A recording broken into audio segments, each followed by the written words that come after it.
साल आज़ादी के अमृत महोत्सव पर मुल्क भर में हर घर तिरंगा मनाया गया, तो दूसरी तरफ आंध्र प्रदेश के ज़िला कदरी में प्रोफेसर शाहमेरी साबिक़ vice chancellor doctor Abdul Haq Urdu university Kurnool Andhra Pradesh ने हर घर उर्दू के मौक़िफ़ पर अपनी उस्ताद मोहतरम डॉक्टर करीम रूमानी की याद में न सिर्फ एक तालीमी ट्रस्ट कायम किया, बल्कि इस ट्रस्ट के ज़ेर एहतमाम तलबा के लिए एक तहरीरी मुकाबला तहरीक आज़ादी में उर्दू का हिस्सा के उन्वान से मुनक़्क़िद किया।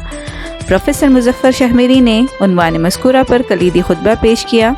कसीर तलबा, असातिज़ा और शहर कदरी के मुहिब्बान उर्दू ने शिरकत करके इस जलसे को यादगार बना दिया।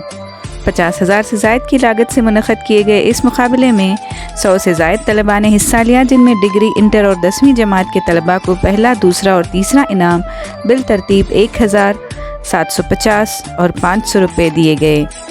इनाम याफ्तगान में डिग्री लेवल पर पहला इनाम BS सलमा, दूसरा प्यारी और तीसरा रशीदा ने हासिल किया। इंटरमीडिएट लेवल पर सीमा सादिया, समीना कौसर और S माही ने इनामात हासिल किए और 10वीं के तलबात में शारिका, अर्शिया और यफ्स मैया ने इनामात हासिल किए।